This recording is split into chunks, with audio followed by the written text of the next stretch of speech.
Saudara-saudara hadirin yang saya hormati, datangnya memang tidak kita harapkan yang namanya maut. Tapi sekali dia datang, tidak ada pintu tempat kita lari. Dia memang tidak pernah kita undang.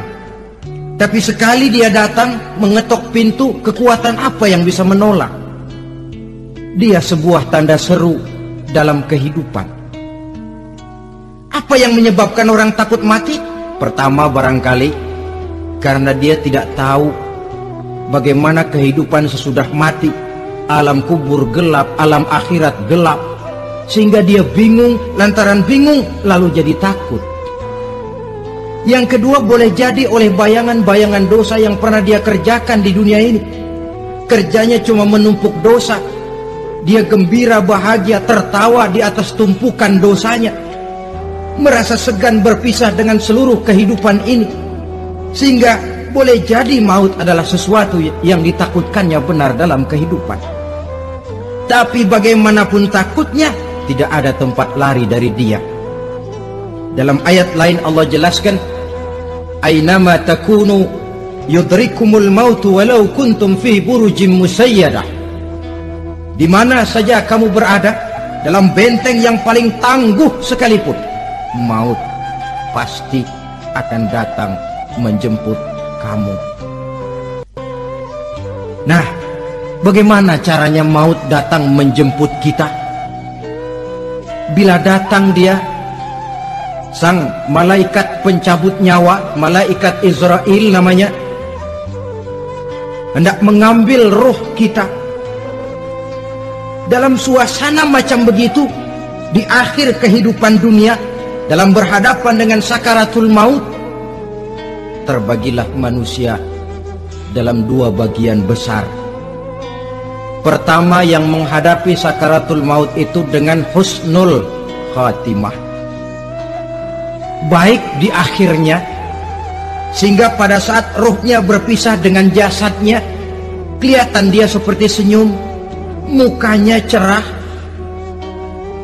Bahkan sebelum itu boleh jadi dia sempat meninggalkan pesan-pesan yang baik.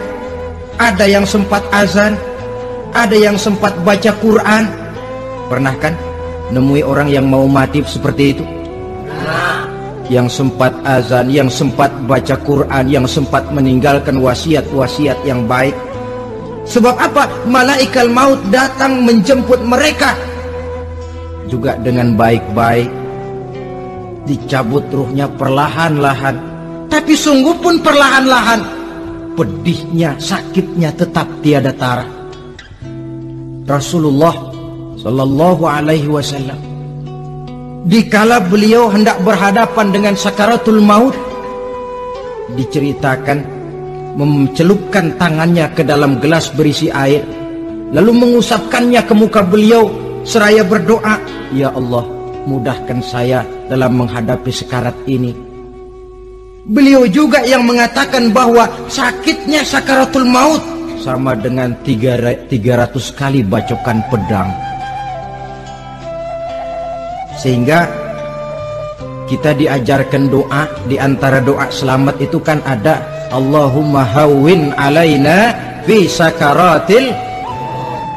Ya Allah, mudahkan saya di dalam menghadapi sakaratul maut itu.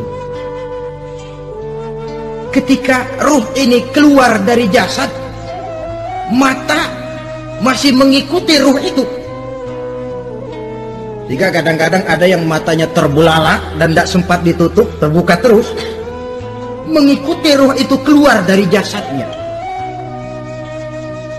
Adapun golongan kedua, manusia yang ketika berhadapan dengan sakaratul maut mendapatkan su'ul khatimah, jelek di penghabisannya. Sekaratnya sudah setengah mati, lalu jelek juga di akhirnya, mati dalam keadaan yang tidak baik, tidak terpuji. Ada yang lagi megang kartu, mati. Ada yang lagi di tempat ngadu ayam, mati. Ada yang lagi di tempat pelacuran, mati. Ada yang lagi megang botol minuman keras, mati. Nih barangkali malaikat maut gemes banget nariknya, lu bajingan, lu tarik terus kan. Mati su'ul khatimah. Makanya bagus itu. Kadang-kadang di majelis-majelis taklim kan sering dibaca, ya Allah biha, ya Allah biha, ya Allah bihusnil khatimah. Kan ada itu? Ada enggak? Saudara hadirin, mohon agar oleh Allah kita diberikan husnul khatimah, baik di saat ruh akan berpisah dengan jasad. Ini sesuatu yang pasti. Sang malaikat maut datang menjemput nyawa. Setelah ruh berpisah dari badan, maka tinggallah sang badan, ditangisi oleh semua yang kita tinggalkan. Sehingga kepada putrinya Fatimah, ketika malaikat maut datang hendak menjemput baginda Nabi, beliau berkata kepada anaknya, Fatimah, kamu tahu siapa yang datang? Saya tidak tahu, Bapak. Yang datang hadimul lazat. Itu dia yang menghancurkan seluruh kesenangan dunia. Wa qati'us syahwat, yang memisahkan kita dengan seluruh yang kita cintai. Dia malaikat maut, Pak. Manakala jasad sudah ditinggalkan oleh ruh, itulah yang dikerubungi orang. Anak menangis, istri menangis, orang tua bersedih, teman-teman merasa kehilangan, menangisi jasad. Diuruslah jasad kita, dimandikan sebagaimana mestinya, dikafankan dengan kain putih 3 lembar. Itu yang hendak kita bawa kembali ke tempat asal kita. Pakaian sutra, jas yang mereknya Switzerland wool, kain yang Samarinda, sepatu yang Belly atau Beltoni, jam tangan yang Rolex, kendaraan yang serba mewah, tidak ada yang menyertai kita. Kain putih 3 lembar itu saja lagi. Demi setelah dikafankan, dibujurkan, kita menghadap ke arah kiblat. Orang banyak pun datang menyolatkan kita dengan 4 takbir, diiringi dengan doa. Lalu upacara pelepasan, berangkat kita meninggalkan anak, istri, suami, kampung halaman, tanah air, bahkan alam dunia ini. Selamat tinggal alam dan seluruh isinya. Tinggallah yang tinggal. Saya akan kembali ke tempat asal dari mana saya datang, untuk kembali mempertanggungjawabkan seluruh perbuatan saya dalam kehidupan ini. Manakala upacara pelepasan selesailah sudah, dimasukkan kita ke keranda jenazah, digotong orang, bismillah wa ala millati rasulillah, dibawa ke tempat peristirahatan terakhir katanya. Padahal dulu kalau mau kita istirahat, ke villa lah kita, ke Bali lah kita, ke Hong Kong lah kita, ke tempat-tempat tamasya yang indah. Oh, rupanya akan sampai juga perjalanan menuju tempat peristirahatan terakhir, yang luasnya tidak akan lebih dari 2 kali 1 meter. Diusung orang kita, diantarkan orang banyak.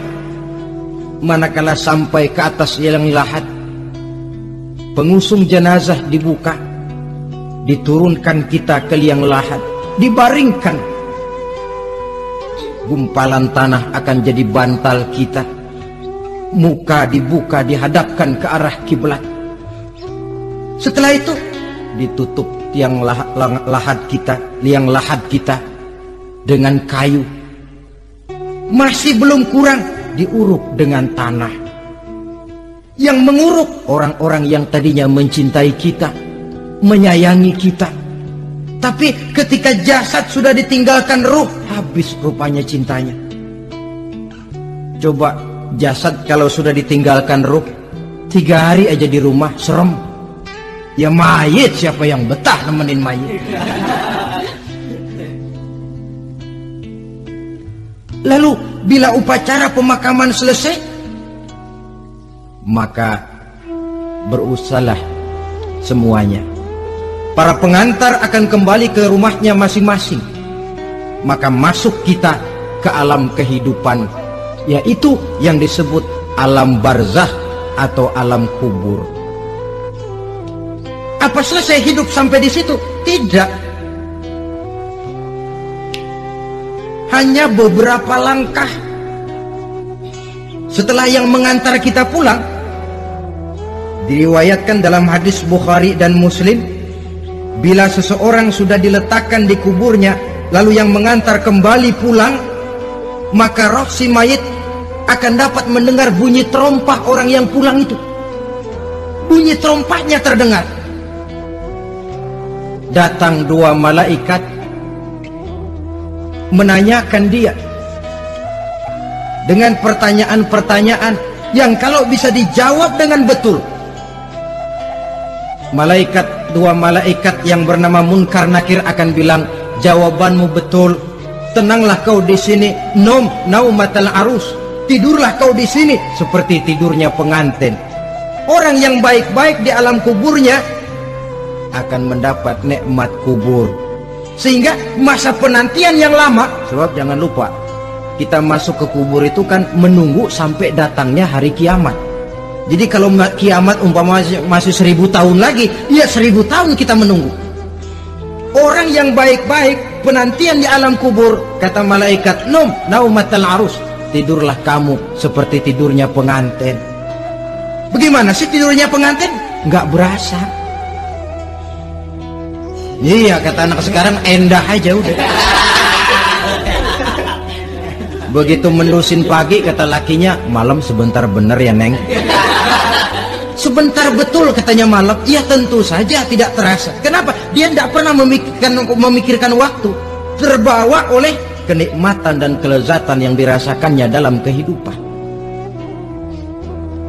Tapi orang kafir, orang yang dosanya bertumpuk, tidak sanggup menjawab pertanyaan dua orang malaikat, maka dia akan mendapat azab di alam kuburnya terus menerus siang dan malam sampai datangnya hari kiamat. Ibarat maling ayam ketangkep, belum masuk pengadilan udah digebugin duluan. Kan begitu kan? Ada maling ayam nggak di sini? Nah, itu yang nyaut tadi pengalaman itu.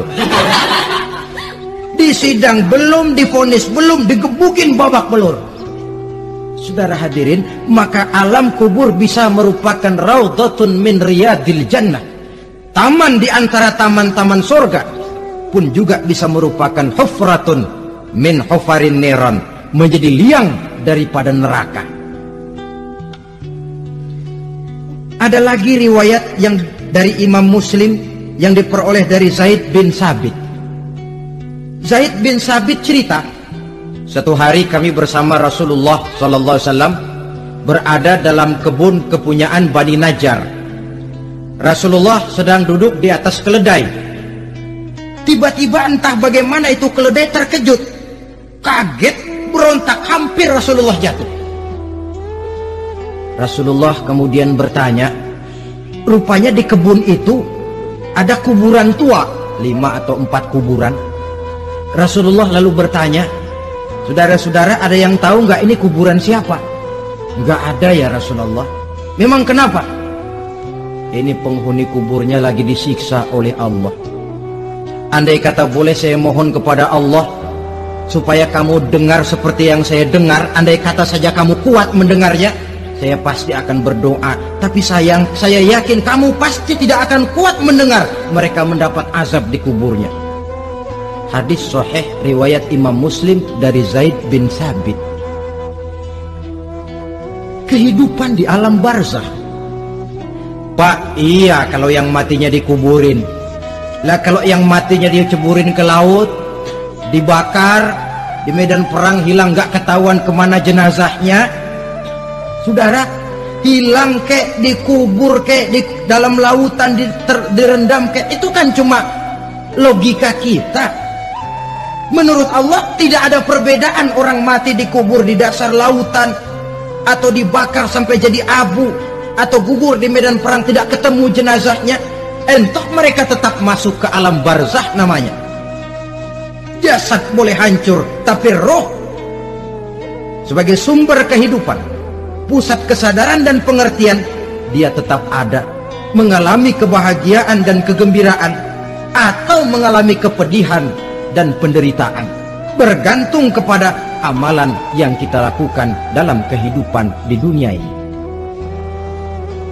Maka dalam Yasin tadi kan jelas, qul yuhyiha alladzi ansha'aha awwala marrah, yang menghidupkan mereka yang dikubur di dasar lautan, mereka yang dibakar sampai jadi abu, yang akan menghidupkan ialah Allah yang menciptakan mereka dulu pertama kalinya. Jadi kalau sudah ada aslinya, ya tentu tidak perlu contoh lagi, akan sangat mudah membuatnya.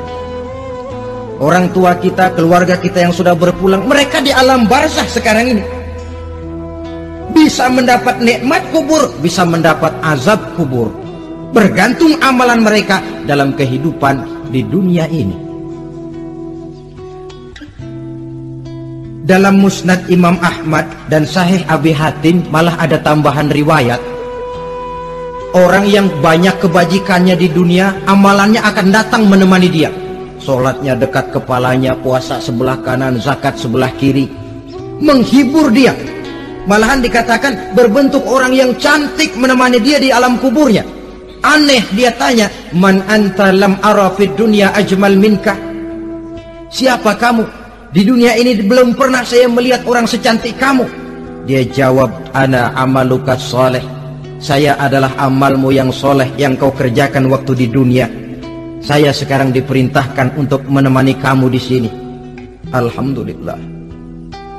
Sedangkan amalnya yang jahat akan datang dalam bentuk yang menyeramkan menemani dia di sana. Bayangin deh, di kuburan ditemenin yang serem-serem. Sama juga di dunia. Di dunia, kalau kita di tempat gelap ditemenin orang cakep, enak nggak? Wah, pengalaman. Tapi coba bayangin, sudah tempatnya gelap, yang nemenin jelek nggak ketulungan, gerah kita. Nah, saudara hadirin yang saya hormati, lalu bagaimana tempat arwah-arwah yang sudah kembali menghadap Allah yang disebut mustaqarrul arwah itu? Macam-macam tingkatannya sesuai dengan profesi dan amalannya waktu di dunia.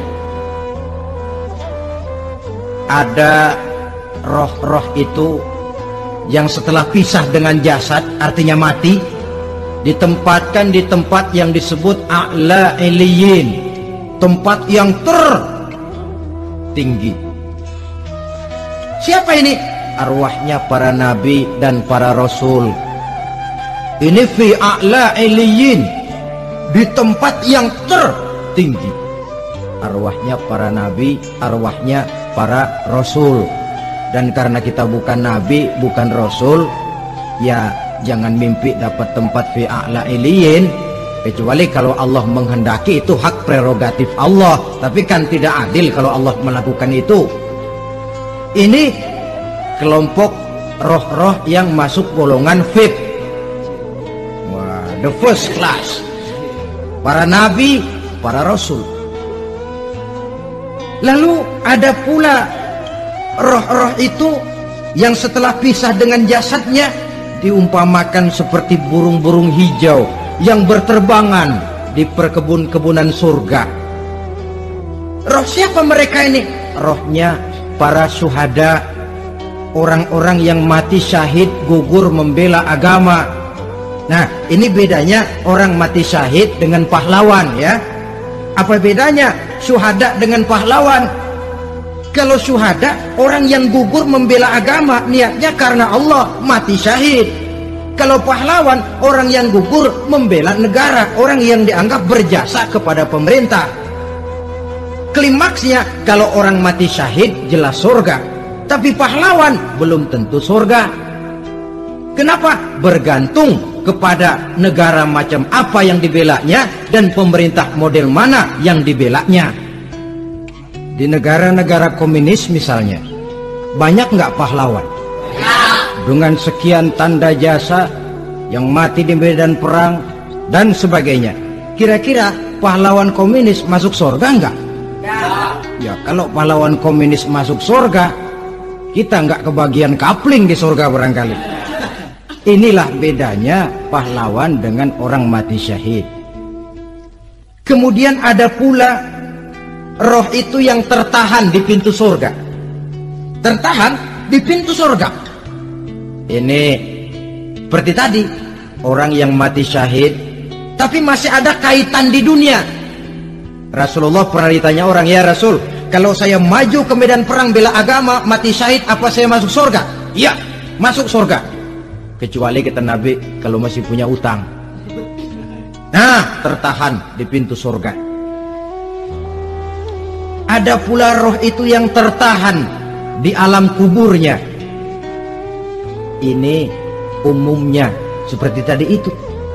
Ada mempunyai dosa, mempunyai kesalahan, sehingga merasakan azab kubur.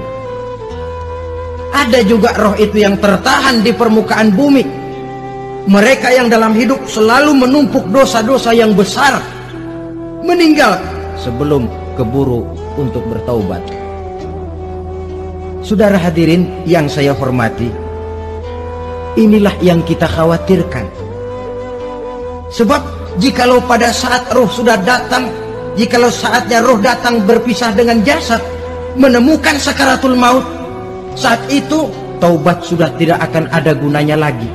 Masuk ke alam kubur, mendapat azab kubur sampai datangnya hari kiamat. Berapa lama di alam kubur ini? Menunggulah kita sampai datang saatnya kiamat. Nah, saudara-saudara, apa tanda-tanda hari kiamat? Kapan dia akan datang? Bagaimana hal ihwal manusia pada saat terjadi kiamat? Bagaimana alam ini? Bagaimana perhitungan di padang mahsyar? Insya Allah akan saya ungkapkan pada bagian kedua dari ceramah ini. Insya Allah kita akan lanjutkan pembicaraan ini sampai kepada terminal paling akhir, surga dan neraka. Inilah saja pertemuan kita pada kesempatan kali ini. Terima kasih banyak atas segala perhatian. Mohon maaf atas segala kekurangan. Wabillahi taufiq wal hidayah. Wassalamualaikum warahmatullahi wabarakatuh.